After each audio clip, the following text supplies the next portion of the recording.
Leadership Story Talks, where we discuss the practices that engage, motivate, develop, retain, and attract people to businesses. We'll give you principles and tools based on real-world stories to leverage listening and storytelling to become a better leader and management professional. Leadership Story Talks is produced by Narrative, a company that focuses on personal storytelling for business. We all have judgments, but when you are aware of your judgments, you can set them aside. And I think we should take more time to self-awareness and to reflection to become aware of our own instruments. How do we resonate with people with different views or different morals?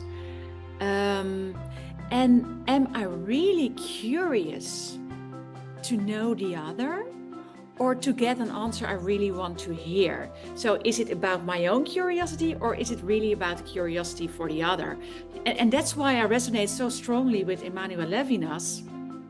And I write always the other with caps lock, because when you remind yourself, it's not about you, not now, because I choose to listen to you, and I choose to listen, well, for me, with you, it's really not about me. So the ego is the enemy at that time, and you need to be aware of that. And we all have ego, and we all have judgments and assumptions, and that's very human. But being aware of that can be really helpful to become a better listener. All right, so that was Corine Jansen talking to us about judgments and self-awareness and how to listen and be a better listener, which we thought would be a great springboard for us to talk a little bit more about how we see listening and what you might be able to do at home, at work, and in all aspects of your life to become a better listener. Yes, that she was so on point, and she was so rich in her descriptions and how she put us in the scene of what she's thinking and what her methodology is, not just is every day. Yeah, absolutely. And what a great concept to create a global listening movement. And to start there, I think my big takeaway, from that interview and that quote we heard is that it's really what gets in the way of our ability to communicate, not just listen, but just to communicate in general, are really those judgments that we have of ourselves, of others, and what can we do to actually try to set them aside, as Corinne alluded to, right? Like take these judgments, set them aside. Well, that's easier said than done. So I'm curious what your thoughts are around, simple things that people can do as they listen to this to sort of, okay, I've got judgments, but all right, don't we all? And what do I do with that? How do I get rid of my judgments? Well, you used a really key word that she used, which was being curious.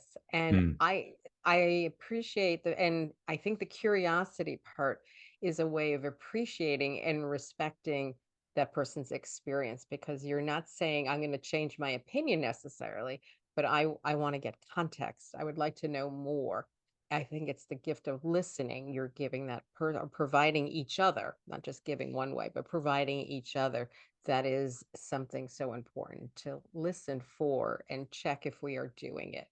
So I respect the fact that she didn't say, okay, in 2 minutes, you're going to feel nothing or no emotional attachment to anything you heard. That's a little bit too much, but she never says that. And I think that is what I appreciate about her methodology and her philosophy, how she's approaching things. Yeah, that's great. And to bring it back, what that reminds me to bring it back to the narrative methodology of listening, in terms of what how we'll approach those judgments and that self-awareness. You said something that was key there that was in the interview as well, which is the, listening for and having that curiosity. So essentially, why do we do that? Because we kind of automatically listen with something that is in it for us. How am I going to make this about my result, my outcome, which is absolutely natural and probably something you need. But the problem with that is that you will lose something else. You'll lose key information. You may even lose the trust of your audience if you're constantly doing that. So it's really about first noticing that that's what's happening. Let go of that idea of I'm in this because there's something in it for me. When you're in the conversation, as part of your preparation, of course, you should be thinking about why am I doing this conversation? Why am I listening to this person? Of course, there's something in it for you, for sure. But when you're in it, give that gift of listening. Remove, set aside, as Corine said, that idea that there's something in it for you, and rather see what emerges when that person gives you their listening, because they know that there's nothing you're trying to get from them. You're just there to listen. People can feel that. And once they feel that, they're going to give you information that is, you will discover, 10 times better than what you thought you were coming in for. We've had this experience many, many times with our guests on our podcast where, we create these scripts, we've got all these, this preparation, we're ready to go every time. And every time in each interview, there's something new that emerges. And we choose to go with that rather than say, well, no, that's not part of the script. And every time we do choose to go with that, we're rewarded and our listeners are rewarded because there's something new and fresh and we're all discovering this together. So that would be my advice to everyone is just bring your curiosity, have that sort of intention of discovering something about somebody else, as opposed to only having the intention of there's something in it for me and that's why I'm listening to you. And I want to build on that because it's not the power of just having a conversation. Like many of us have been in management situations where we have to navigate a tough conversation or an experience that we've been guided to discuss and address. And so often we come armed with our bullet points, the things we want to cover. We're ready predicting some closing remarks, next actions, and we bypass the thing that's going to build some trust and mitigate some tension, that it doesn't escalate into something even more impactful than it has to be. So I think it's a good lessons learned, like investing those few minutes to just stop talking and doing and being there for that person and letting them talk. And that's forms a foundation. So think back to all those situations that went well. Perhaps you were doing it naturally, as opposed to one where you're like, okay, I'm on a schedule, I need to move this along, and that person leaves not feeling heard, not feeling recognized, and then calls their lawyer or just takes different types of actions. Just saying. Okay. Yeah, that's great advice. And again, something we've seen in action, right? Like I mean, I've worked with clients that know that they're going to walk into a difficult situation, and we'll talk about how to approach it. And the first thing is acknowledge and validate the person you're talking with, right? Let them speak.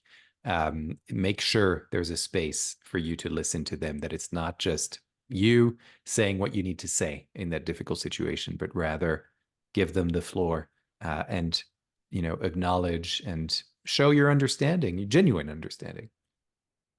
The other part to add to that is when there is some tension, a lot of times the glib pre-vetted phrases are really good to have. However, the energy is going to make the difference. And believe it or not, using a silence and just presence and being for that person will help make it sound like, well, I just didn't quote like page 5 of the handbook, in phrase 2, that we got vetted. It was more human in this situation.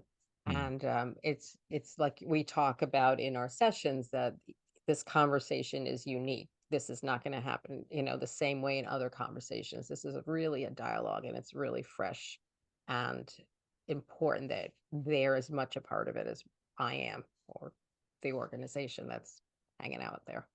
Yeah.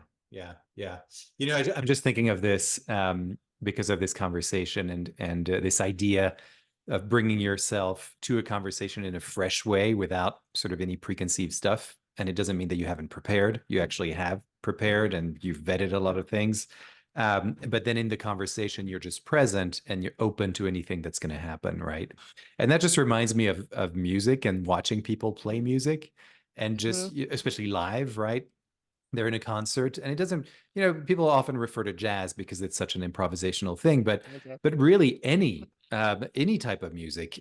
I would encourage our listeners, actually, go watch something live, even if it's on your TV and a recording of something live, but just see how the musicians and the singers are communicating with each other without words, and notice it's palpable when something goes off script.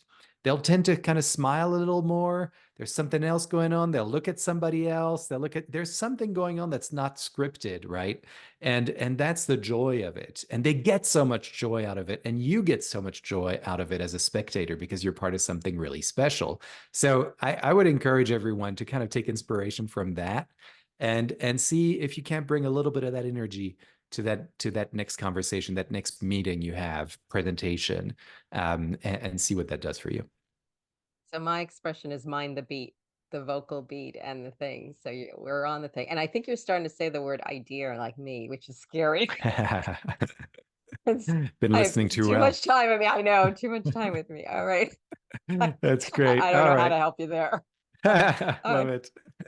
Well, on that note, I really want to thank you, Julienne, for this debrief, and I'm really enjoying doing this, actually, and this kind of a new format for us, but hopefully our listeners, you all are enjoying it as much as we are. And go and listen to someone and just give them your full listening and see what that will do for your conversation. And until next time, please go and review this episode on your favorite platform. Go to our YouTube.com channel as well, and narrative.com, NARATIV.com, to find this episode and many, many more resources about listening and storytelling. All right, until next time, we'll see you soon. Thanks. Bye-bye now. For more information on the narrative listening and storytelling method and how it can help your business, go to narrative.com.